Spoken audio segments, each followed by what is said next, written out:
You know, when I was a young girl, I used to watch Miss Universe on the television, and I thought, it's so far, it's so big, I can never get there.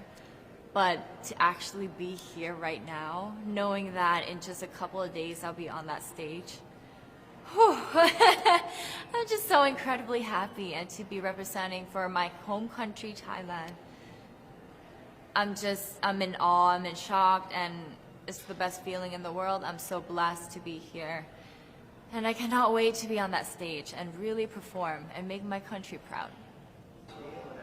Well, first of all, congratulations. How does it feel to be here? Thank you. It feels amazing. I cannot believe that I'm here. You know, with the COVID situation, I'm so glad that we're all here and that there's so many girls that are able to be a part of this competition.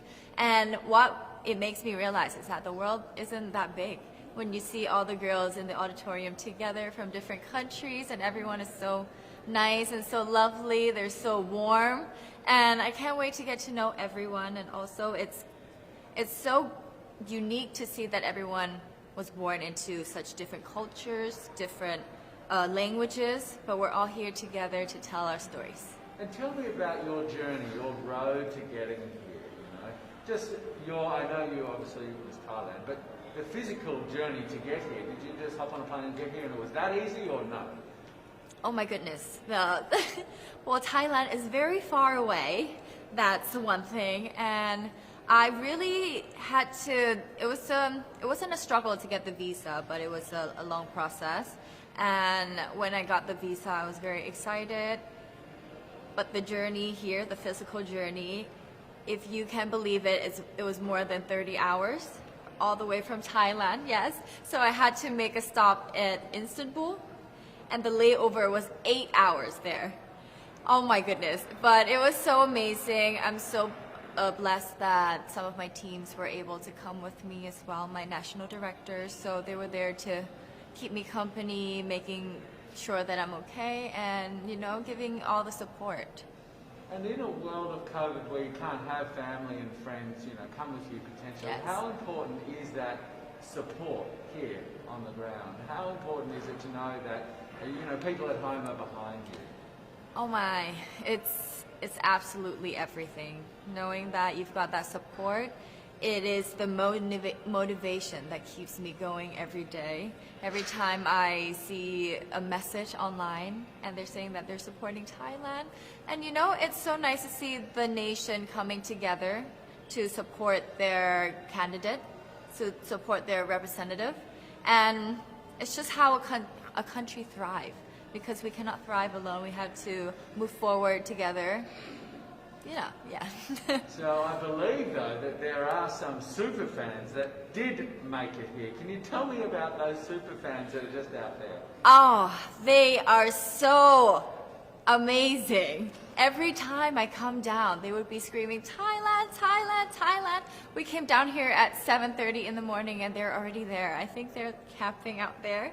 But they've been so supportive, and I actually know quite a few of them. Some of them are big YouTubers in Thailand and flew all the way here just for the competition.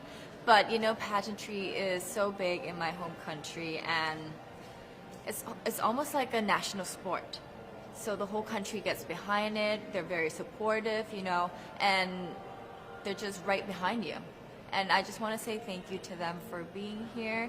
I know that not a lot of people were able to be here, but I want to say thank you, because every time I walk down and I hear Thailand, it makes me smile. It puts a smile on my face, and it makes me want to make my day better.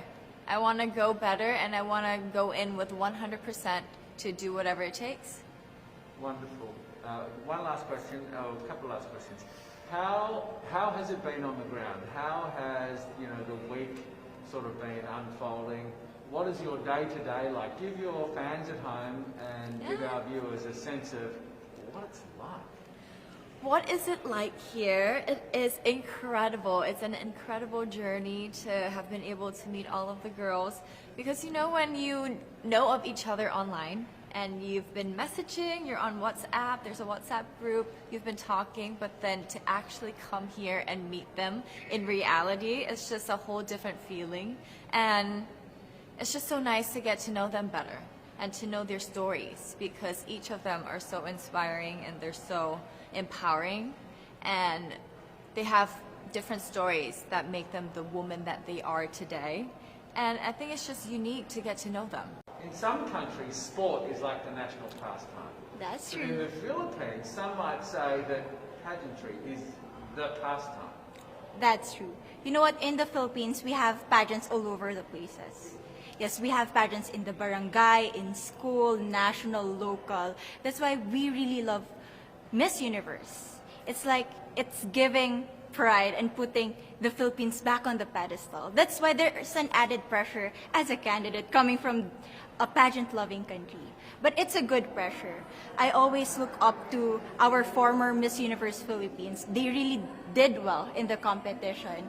And now this is my time to show who I am, to offer what Rabiya can show to the rest of the universe. So I'm very happy, and at the same time, I'm excited to make all my kababayans proud, and hopefully I do. Why do you think it is that the Philippines love pageants? They have appreciation for beauty. We do love pageant because we used to think that we wanted to be included in the world, I have to be honest, in the Philippines, my skin color used to be not the standard of beauty. I was obsessed whitening my skin because these are the kinds of beauty queen we see on the mainstream. But things were different now. That's why I'm very proud to be a morena. In the Philippines, we call it morena. It's brown skin girl. And to be able to represent, my color, my identity as a true Filipina. Tell me about your journey to being crowned Miss Philippines. In a world that, in a country, I should say, that loves pageants. That must have been a very intense process. Tell me about, your journey to being Miss Philippines.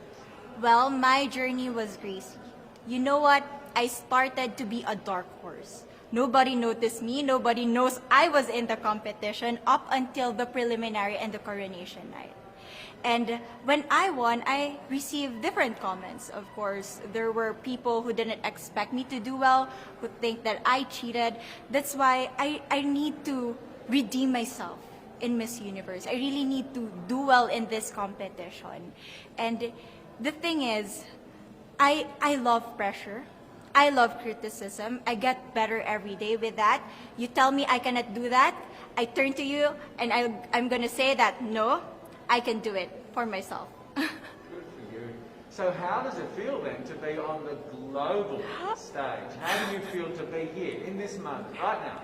It's crazy, but I'm overwhelmed with the support, not just from the Filipino community, but also from Thailand, Latin countries who do appreciate me as a candidate, as a person.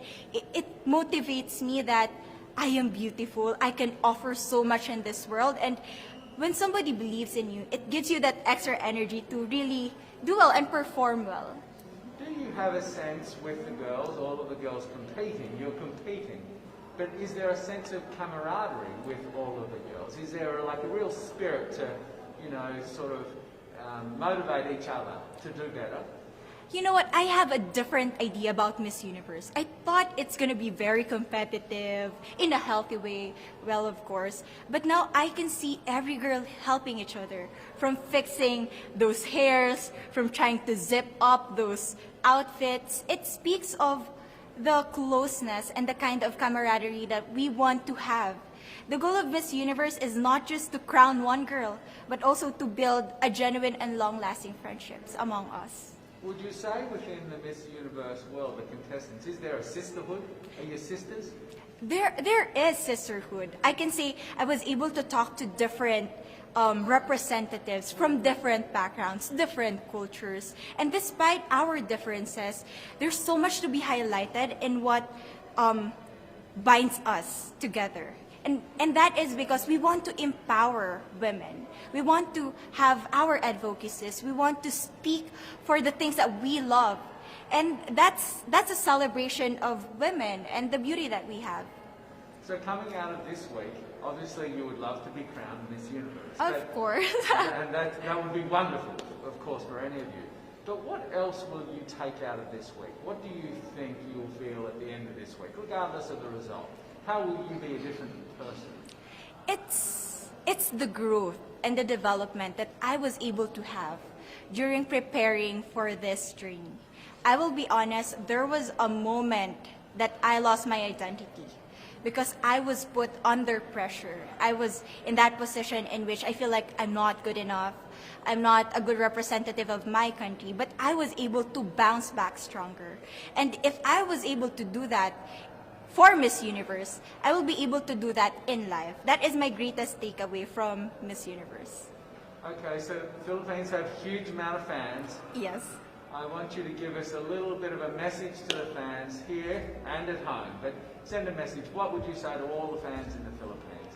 To all my fans from the Philippines and from all over the world, maraming salamat po. Thank you so much for loving me and for believing in me. It means a lot to somebody who is so naive in this industry, who has no idea how to become a beauty queen on the first day of my journey. But because of your love and support, I was able to be the woman that I am today. And regardless of the result, I may or I may not win the crown, but one thing is for sure, I'm gonna make you all proud.